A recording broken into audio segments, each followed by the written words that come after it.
Channel AR info mobile repairing.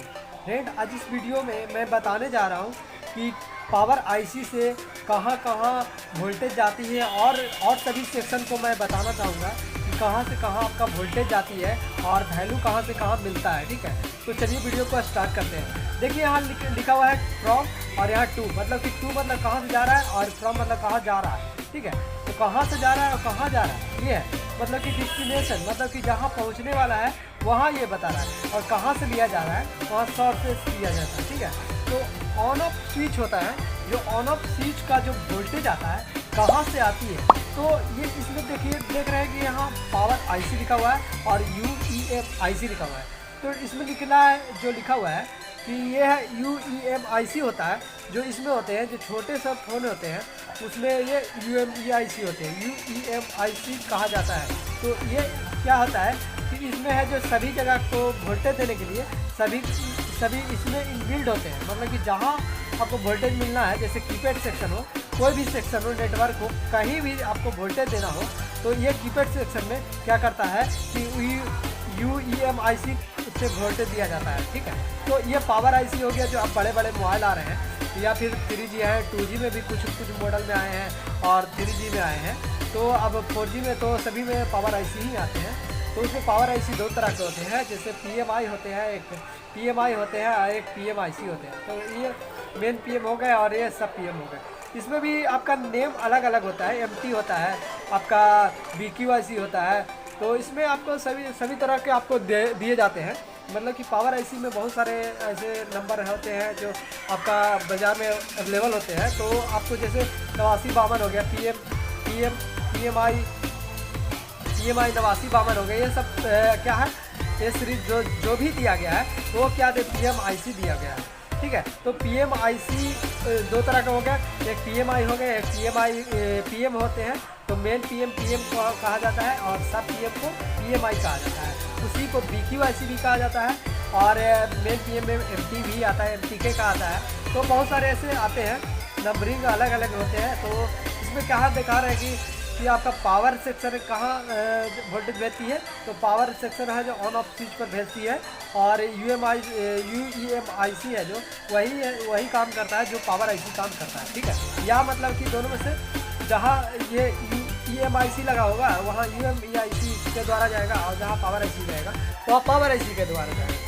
और इसमें देख रहे हैं कि आपका ऑडियो है, ऑडियो आईसी है। तो ऑडियो आईसी देखिए, ऑडियो सेक्शन को वोल्टेज है जो एम्पलीफायर को, ऑडियो एम्पलीफायर को जो ऑडियो सेक्शन से दिए जाते हैं, मतलब ऑडियो आईसी से दिए जाते हैं, और आपका पावर आईसी से भी दिए जाते हैं।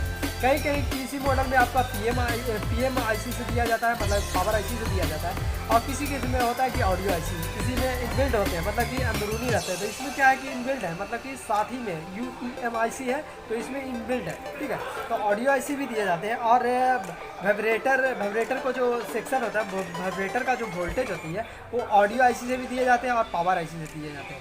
तो मतलब कि ये पावर आईसी से भी वोल्टेज दिया जाएगा वाइब्रेटर को, और ये ऑडियो आईसी से भी दिए जाएंगे। तो इसमें क्या होता है, एक होता है माइनस जो ग्राउंड दिया जाता है, और एक होता है प्लस जो आपका ऑडियो आईसी से दिए जाएंगे या पावर आईसी से दिए जाएंगे। तो प्लस से जो कभी होता है जो नेगेटिव होता है, जो ऑडियो आईसी से दिए जाते हैं या पावर आईसी से दिए जाते हैं, तो कभी है जो पॉजिटिव दिए जाते हैं। तो नेगेटिव आपका कभी ज़्यादातर होता है जो ग्राउंड ही होता है। जैसे देख रहे हैं कि यहाँ आपका वाइब्रेटर के लिए आपका जो टिप दिया जाता है, तो वाइब्रेटर इसमें आपका ऊपर की ओर टिप्स रहेगा, जिसमें आपका वाइब्रेटर ऊपर आता है, तो वाइब्रेटर का टिप्स दिए जाते हैं। तो उसमें देखिएगा कि एक आपका जो एक टिप्स होते हैं, जो TP का नाम TP टेस्ट पॉइंट कहते हैं। तो टिप्स की तरह ऐसे आपको गोल्डन कलर का दिखाएगा, तो उस पर आप टच कीजिए ग्राउंड से, तो आपको टिप देगा। तो वो समझना है कि वो ग्राउंड से आपका ये कनेक्ट किए गए हैं, और जो प्लस है जो आपका पावर आईसी या ऑडियो आईसी से दिए गए हैं। ठीक है, और डिस्प्ले के लिए भी कहाँ से आते हैं, तो CPU से आते हैं और पावर आईसी दोनों से आते हैं, क्योंकि आपको CPU से रीसेट हो गया, रीसेट क्लॉक और डाटा हो गया, और आपका जो इनेबल लाइन है वो CPU से मिलेंगे, और पावर आईसी से जो पावर वोल्टेज मिलना है, जैसे डिस्प्ले के लिए वोल्टेज जो चाहिए वो डिस्प्ले किससे लेगा, पावर आईसी से दिया जाएगा। ठीक है, और चार्जिंग आईसी जो चार्जिंग आईसी क्या करेंगे, चार्जिंग आईसी चार्जिंग को देने के लिए करेंगे, तो चार्जिंग इसमें इनबिल्ड होते हैं, तो इसमें इनबिल्ड चार्जिंग के लिए देगा। और जिसमें अलग चार्जिंग आईसी होते हैं, जिसमें पीएम BQ आईसी भी कहा जाता है, PMI कहा जाता है। तो उसमें क्या होता है कि आपका चार्जिंग आईसी से दिए जाते हैं, मतलब चार्जिंग सेक्शन को, ठीक है। और पावर आईसी से आप और ये CPU से आपका क्या सिम सेक्शन को दिए जाते हैं। सिम सेक्शन को किससे दिए जाते हैं, तो पावर आईसी से और CPU से। अब देखिए कि CPU से जो है, जो सिम सेक्शन को कौन कौन सा लाइनें देगी, तो उसमें क्या होता है, रीसेट हो गया, और फिर आपका हो गया क्लॉक हो गया, और हो गया डाटा हो गया, ठीक है। तो ये तीनों लाइन क्या होती है कि आपका क्या होता है कि आपका जो ये आता है CPU से, मतलब कि जो वोल्टेज चाहिए 2.1 या 1.8 जो भी वोल्टेज हो, तो वोल्टेज कहाँ से देगा, तो CPU आईसी से देगा, ठीक है। तो CPU आईसी से कौन कौन दिया, रीसेट दिया, क्लॉक दिया, डाटा दिया। और इसके बाद आपका क्या किया, जो पावर आईसी है, पावर आईसी जो पावर आईसी इसको वोल्टेज देगा, तो V सिम इसको कहा जाता है, V सिम कहिए या वोल्टेज सिम कहिए।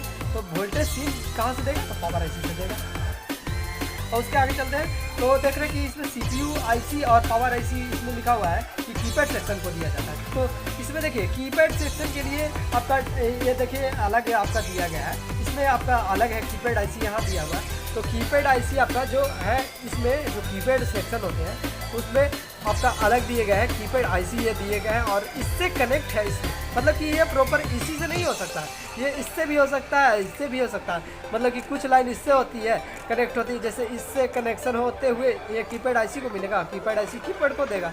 तो कीपैड का जो सेक्शन जुड़ा हुआ था वो CPU से और पावर आईसी से दोनों रहते हैं। तो उसमें भी तो डाटा और रीसेट चाहिए, मतलब कि रीसेट हटाने के लिए जैसे कोई भी बटन 1 टिपते हैं, कोई भी क्लिक करते हैं बटन, तो अगर रीसेट नहीं करेगा तो बटन है जो 1 ही प्रॉपर काम करते रहेगा। तो रीसेट भी करना जरूरी है, क्योंकि अलग बटन दबाएंगे तो अलग बटन को दबाने के लिए आपको रीसेट जब तक नहीं करेगा, तो आपका रीसेट बटन नहीं काम करेगा। तो क्या करेगा, ये जो 1 अगर प्रेस करते हैं तो 1 ही रह जाएगा, नहीं कि 2 जाएगा। तो रीसेट के लिए वो रहेगा, डाटा रहेगा, जो डाटा आपका हमेशा जो 1 लिख रहा है तो प्रॉपर 1 ही लिखे, तो डाटा का काम करेगा। क्लॉक क्या है कि कब जिस समय दबा रहे हैं उस समय आपको प्रॉपर आपको वहाँ वोल्टेज बताएगा।